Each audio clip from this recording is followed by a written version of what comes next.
매년 연말연시가 되면 다사다난했던 한 해를 잘 보냈다, 이렇게 인사를 주고받곤 했습니다. 그러나 2020년을 보낸 우리들은 다사다난하지 않고 그냥 코로나 극복, 너무 단순한 한 해를 보냈고 그냥 멈춰버린 한 해를 보낸 것 같은 느낌으로 오늘 신년을 맞이했습니다.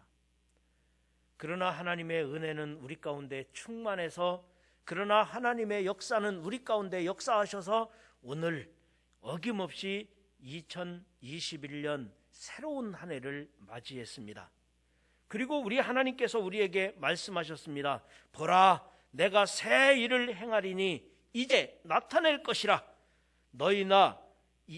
너희가 그것을 알지 못하느냐? 보라, 내가 새 일을 행하리니 이제 나타낼 것이라 우리에게 분명하게 말씀하셨습니다. 그리고 이어서 말씀하시기를 반드시 내가 광야의 길을 사막의 강을 내리니, 내가 광야의 길을 사막의 강을 내리니 이 백성은 내가 나를 위하여 지었나니 나를 찬송하게 하려 함이니라 말씀하셨습니다.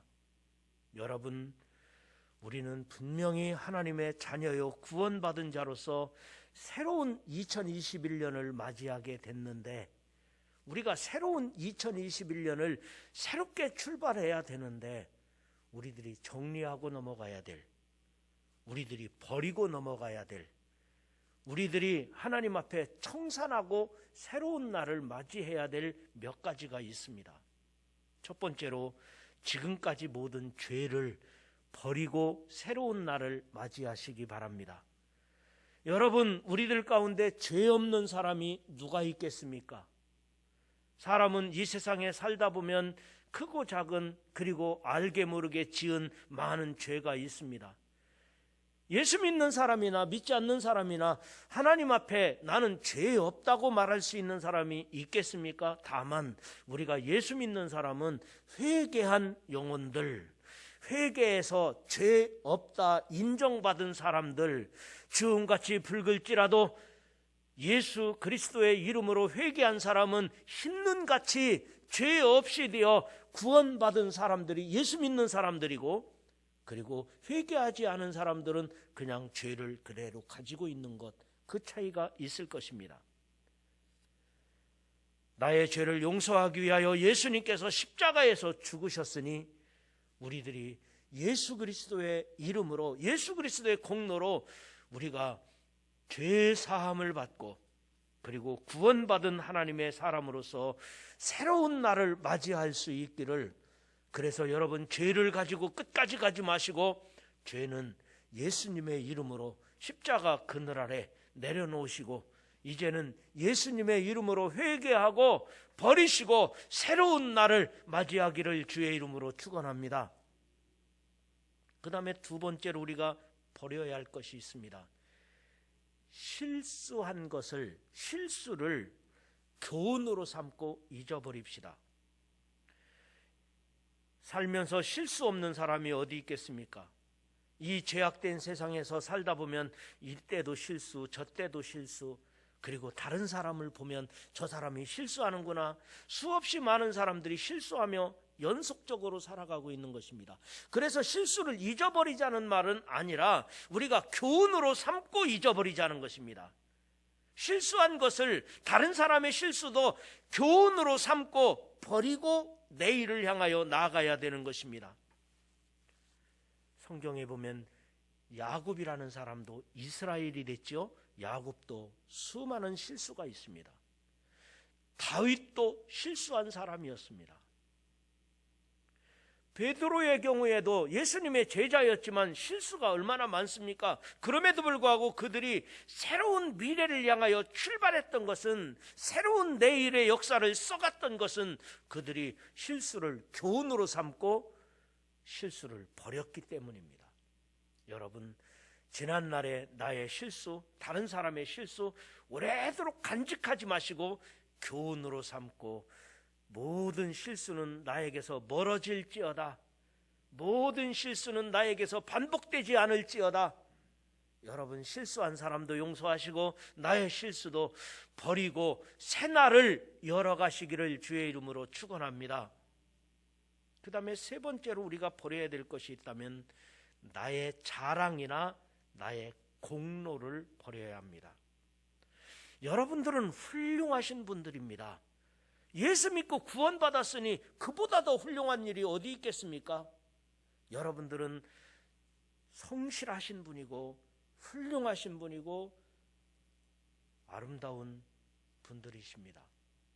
그런데 여러분, 내가 구원받은 것은, 내가 훌륭한 것은 예수님께서 나를 위하여 죽으심으로 내가 예수 그리스도의 보혈의 공로로서 내가 구원받은 것이고 내가 하나님의 사람이 된 것이지 내가 자랑할 것이 아닙니다.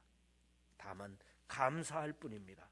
여러분, 하나님 앞에서 자랑하거나 아니면 하나님 앞에서 내 공로를 자꾸 내세우지 마시고 여러분 버리시고 내려놓으시고 하나님 감사합니다.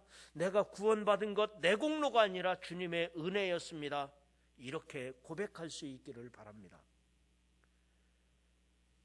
하나님이 내 은혜를 기억하시면 족하지, 하나님께서 내가 노력한 것을 아니면 내가 잘난 것을 하나님이 인정하시면 그것으로 족하지, 자꾸 나를 자랑하려고 하고 나를 공로를 내세우려고 하면 결국에는 내 심령이 피폐해집니다.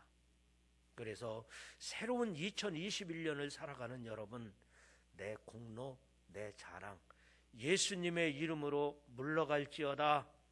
예수님의 이름으로 내려놓기를 주의 이름으로 부탁드립니다.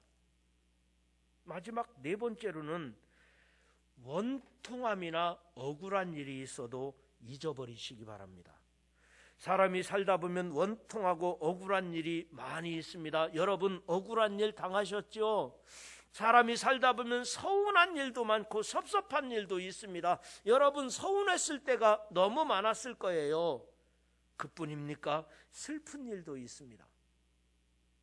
또 감당하기 힘든 어려운 일들도 많이 있습니다. 그러나 여러분, 이것들은 새로운 미래를 향하여 잊어버려야 합니다. 여러분 안에서 억울한 일, 여러분 안에서 원통한 일, 내 안에서 떠나갈지어다. 여러분이 살면서 서운한 일, 섭섭하게 생각되는 일, 내 마음속에서 떠날지어다. 여러분이 세상 살면서 슬픈 일이나 아니면은 감당하기 힘들었던 어떤 어려운 일들을 여러분이 오래 기억하면 뭐 하겠습니까? 슬픈 일을, 서운한 일을 오래 간직하면 뭐 하겠습니까? 여러분의 마음속에서 떠나갈지어다. 그 문제를 버리시고 그리고는 새로운 2021년을 맞이할 수 있기를 주의 이름으로 축원합니다. 우리에게 다가오는 2021년, 하나님께서 주시는 새로운 미래를 향하여 출발, 내일을 위하여 나아가기 위해서는 버려야 할 것들이 있다고 먼저 말씀을 드렸어요. 그것은 나의 죄 문제는 버려야 됩니다. 나의 실수, 다른 사람의 실수까지도 버려야 됩니다. 나의 자랑, 나의 교만한 마음도 버려야 됩니다. 그리고 억울한 일, 슬픈 일, 서운한 것 버려야 됩니다. 그래야 오늘 주신 약속의 말씀처럼 나는 여호와 너희의 거룩한 이요 이스라엘의 창조자요 너희의 왕이시라, 하나님께서 우리에게 말씀하시기를 나 여호와가 이같이 말하노라. 바다 가운데 길을 낼 것이며 큰 물 가운데 지름길을 내리라. 이제 나타날 것이라는 것입니다. 이제는 주시리라는 것입니다. 여호와께서 말씀하시기를 바다 가운데 길을 내고 큰 물 가운데 지름길을 내시겠다는 것입니다. 그리고는 원수에 대하여 내가 억울하게 생각하고 내가 힘들게 생각했던 원수들에 대하여 말하기를 병과 말과 군대의 용사를 이끌어내어 그들이 일시에 엎드러져 일어나지 못하고 소멸하기를 꺼져가는 등불 같게 하였느니라. 우리의 원수들이 소멸하는 등불처럼 되게 된다는 것입니다. 그러면 내가 새 일을 행하리라고 하신 말씀대로 내 인생길에서 아름다운 내일이 펼쳐지려면, 하나님의 은혜가 내 안에서 이루어지려면, 하나님께서 약속하신 대로 새로운 출발을 위해서라면 우리들이 오늘 다짐해야 될 것이 몇 가지가 있습니다. 물론 여러분은 여러분 나름대로 아마 새해를 맞이하는 각오가 남다르게 있으시리라고 생각합니다. 내가 다짐을 하고 내가 기도 제목을 가지고 여러분 나름대로 금년에는 이렇게 살아야지, 그리고 금년에 하나님이 주신 새로운 날들은 내가 이런 인생을 살아야 되겠다, 여러분은 나름대로 많은 각오도 가지고 있고 새로운 어떤 기대감을 가지고 출발하고 계시리라고 생각합니다. 그러나 오늘 본문의 말씀, 여기 주님께서 주신 이사야 43장에서 주시는 말씀 가운데서 우리가 몇 가지를 새로운 내일을 위하여 다짐하고 준비해야 될 것이 있는데, 그것을 여러분에게 세 가지 소개하면서 말씀을 마치려고 합니다. 첫 번째로, 금년에는 기도하며 새로운 시대를 맞이합시다. 기도하며 살리라. 2021년은 내가 기도하며 살겠노라. 여러분, 지난 세월을 후회스러워도 아쉬워도 어쩌겠습니까? 이제는 기도하면서 새로운 내일을 맞이해야 될 줄 믿습니다. 미래는 기도하는 사람의 것입니다. 하나님께서는 기도하는 사람을 들어 쓰십니다. 하나님께서는 기도하라고 말씀하고 계신 줄 믿으시기를 바랍니다. 모세라는 인물도 민족의 지도자로서 기도하는 지도자였습니다. 그러니까 국민들을 위하여 기도하고, 그리고 나라와 민족이 가야 될 방향을 위하여 기도하고, 기도하는 지도자가 필요한 시대가 아니겠습니까? 오늘날 저와 여러분도 내 가정을 이끌어가고 내 인생의 미래를 설계하고 우리가 가야 할 모든 일들을 위하여 내가 기도하는 사람이 되어야겠다. 2021년에는 기도하며 살리라. 다니엘을 보십시오. 다니엘의 인생 가운데 성공적인 인생을 살았던 것은 기도하는 사람이었기 때문입니다. 주님께서는 기도하는 우리들에게 18절에 약속하시기를, 너희는 이전 일을 기억하지 말며 옛날 일을 생각하지 말라. 너희는 이전 일을 기억하지 말며 옛날 일을 생각하지 말라 말씀하셨습니다. 그리고 21절에 말하기를, 이 백성은 내가 나를 위하여 지었나니 나를 찬송하게 하려 함이니라. 이 백성은 내가 나를 위하여 지었나니 나를 뭐하게 하려 하심이니라? 찬송하게 하려 하심이니라. 여러분, 2021년에는 기도하며 살리라, 찬송하며 살리라, 예배드리며 살리라. 내가 2021년에는 하나님이 주시는 약속의 땅, 하나님께서 주시는 아름다운 미래를 열어가는데, 내 인생을 멋지게 살아가는데 내가 기도하며 가리라, 기도하며 승리하리라, 기도하며 열려지리라. 이런 다짐과 이런 각오가 여러분 안에 이루어지기를 주의 이름으로 축원합니다. 그 다음에 두 번째로는 순종하면서 새로운 시대를 맞이해야 됩니다. 순종하면서 살리라.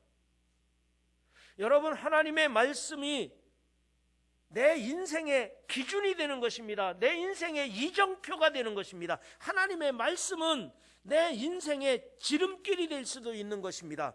그래서 우리는 하나님의 말씀이라면 예, 하나님 말씀이라면 예 하고 순종하는 것입니다. 여러분, 하나님의 말씀에 순종하는 사람에게는 하늘이 주는 큰 은혜가, 생수의 강이 터져나는 역사가, 사막의 길이 열리는 역사가 일어난다는 사실을 믿으시기를 바랍니다. 하나님 말씀대로 사막의 길이 나고 생수의 강이 터져나기를 주님의 이름으로 축원합니다. 여러분, 저는 이스라엘 나라를 2번을 가봤습니다. 근데 이 이스라엘 나라는 작은 나라예요. 우리나라로 말하면은 경상남북도보다도 작습니다. 강원도보다는 조금 큽니다. 근데 이 이스라엘 나라는 국민이 600만 명 정도 되는데, 땅이 돌 자갈밭이에요. 그러니까 땅이 비옥한 땅이 아니라 돌 자갈밭인데다가 농사를 지을 수 없는 아주 척박한 땅이고, 그리고 땅도 좁아요. 작은 땅인데, 그런데 그 나라는 농업이 발달돼 가지고 농사를 짓는데, 농업이 발달돼서 자기 국민들이 식량을 자급자족을 하고도 매년 400억 달러로 수출합니다. 농축산물 수출액이 매년 40억 달러를 수출을 합니다. 그런데 이 이스라엘 땅에 비하면 우리나라는 참 좋은 땅입니다. 산꼭대기 나무 심어도 나는 나라, 전국 방방곡곡 골짜기마다 물이 흐르는 나라. 우리나라는 땅이 얼마나 비옥한지, 어떤 땅이든지 곡식을 심든지 나무를 심든지 그냥 나는 나라.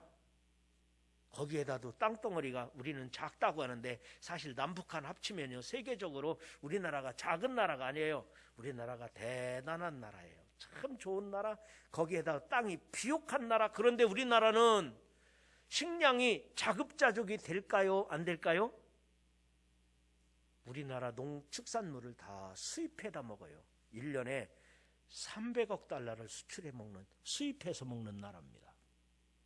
그러면 이 이스라엘 나라는 그 조그만 나라에, 그리고 그 나라는 그 돌 자갈밭인데 땅덩어리도 그렇게 척박한 땅인데 어떻게 농산물을 외국에 수출하면서까지 넉넉한 나라를 만들어냈는가? 토라 농법이 성공했다고 봅니다. 토라 말씀대로 순종한다는 것입니다. 즉 오늘 말씀 보라, 내가 새 일을 행하리니 이제 나타낼 것이니라. 광야에 길을 내고 사막에 강을 내리니, 광야에 길을 내고 사막에 강을 내리니 라고 말씀하신 대로 그들은 갈릴리 그 호수의 물을요 400km 이상을 끌어내려서 전 국토를 촉촉하게 적셔서 키부츠가 원하는 곳곳마다 물줄기를 내려서 그들은 농사를 짓고 그 땅을 그렇게 아름다운 세계로 만들어갔던 것입니다. 여러분, 말씀대로 순종하며 살리라 다짐하는 곳에 하나님의 은혜가 있다는 사실을 믿으시기를 바랍니다. 그래서 우리가 2021년 말씀대로 순종하리라, 순종하며 살리라. 여러분, 그런 다짐이 여러분 안에 이루어지기를, 그래서 사막에 길이 나고 사막에 생수가 터지는 이 척박한 세상 속에서 여러분들이 하시는 일들마다 형통하게 되는, 생수가 터져나는 역사가 일어나기를 주의 이름으로 축원합니다. 마지막 세 번째로는 2021년 섬기며 살아야겠다. 섬기며 새로운 시대를 맞이할 수 있기를 바랍니다. 우리 기독교인들은 하나님을 사랑하고 섬기는 사람들입니다. 하나님을 사랑하고 섬기리라. 우리 기독교인들은 이웃을 사랑하고 섬기는 것입니다. 여러분들이 가정에서도 나는 섬기는 사람입니다. 남편은 아내를 섬기세요. 아내는 남편을 섬기세요. 자녀들은 부모님을 존중하고 섬기세요. 또 부모님은 자식을 사랑하고 섬기세요. 우리들은 섬기며 살려고 하는 마음의 자세가 필요합니다. 내 직장에서도 내가 섬기며 헌신적으로 봉사하리라. 교회 안에서도 마찬가지입니다. 나는 봉사하는 것입니다. 여러분, 목회자의 마음 자세는 나는 사랑하는 성도들을 섬기리라. 성도들을 섬기려는 마음을 갖습니다. 성도 여러분들도 나는 목회자를 존중히 여기며 섬기리라는 각오를 가지시기를 바랍니다. 집사님은 장로님을 존중히 여기고 섬기리라. 장로님은 권사님을 내가 섬기리라. 권사님은 집사님을, 장로님을 서로 섬기려는 마음의 자세를 내가 각오를 가져야 되는 것입니다. 섬기며 겸손하게 사는 사람에게 약속하신 축복이 오늘 20절 말씀입니다. 장차 들짐승 곧 승냥이와, 여기 승냥이는 들깨, 그러니까 이리와 늑대를 말합니다. 장차 들짐승 곧 승냥이와 타조도 나를 존경할 것은 내가 광야의 물을 사막의 강을 내어 내 백성 내가 택한 자에게 마시게 할 것임이라. 여러분이 섬기며 사는 2021년이 된다면, 여러분이 새로운 시대에 내가 섬기려는 마음의 자세를 갖는다면, 여러분이 바보 되지 않고, 여러분이 천박해지지 않고, 오히려 섬김의 리더십을 발휘하고 내가 섬김의 성숙함을 보일 때, 오히려 우리 주님께서 주신 말씀처럼 사막에 강물이 터지는, 사막에 길이 열리는, 그래서 하나님께서 내가 택한 자에게 마시게 할 것임이라 말씀하신 대로 여러분에게 풍요로운 내일이 약속되어 있다는 사실을 믿으시기를 바랍니다. 여러분에게 주어진 어떤 환경 속에서라도 섬기며 살리라, 사랑하며 살리라, 봉사하며 살겠다, 이런 마음의 자세를 가지신다면 우리 하나님께서 약속하신 사막에 길이 열리고 광야에 생수가 터지고 여러분들이 하시는 일들마다 하나님이 주시는 은혜와 축복이 충만하리라고 믿으시기 바랍니다. 이제 말씀을 마치겠습니다. 오늘 2021년을 새롭게 출발하는 우리들에게 많은 결심을 하고 여러분들이 나름대로의 계획이 있겠지만, 오늘 이사야 본문의 말씀에서는 분명하게 말씀하신 몇 가지가 있습니다. 내가 새로운 세상, 새로운 날을 맞이한 오늘 기도하며 살리라. 하나님이 주신 사역 기도하며 감당하고 내 인생 기도하며 승리하리라. 그리고 두 번째로 순종하며 살리라. 하나님의 말씀이라면 순종하는 것입니다. 순종하는 사람에게 광야에 생수가 터지는 역사가, 사막에 길이 열리는 역사가 여러분에게 임하기를 주의 이름으로 축원합니다. 그리고 섬기며 살리라. 내가 가정에서도 섬기고 교회 안에서도 섬기고, 물론 하나님을 잘 섬기고 사랑하지만 세상 가운데서도 섬기며 살려는 섬김의 리더십이 있는 지도자가 존귀하게 되듯이 여러분들이 이 세상에서도 존귀하게 되시고, 사막에 길이 열리고 생수가 터지는 역사가 여러분 가운데, 우리 반석교회 가운데 여러분의 가정에 임하기를 주님의 이름으로 축원합니다.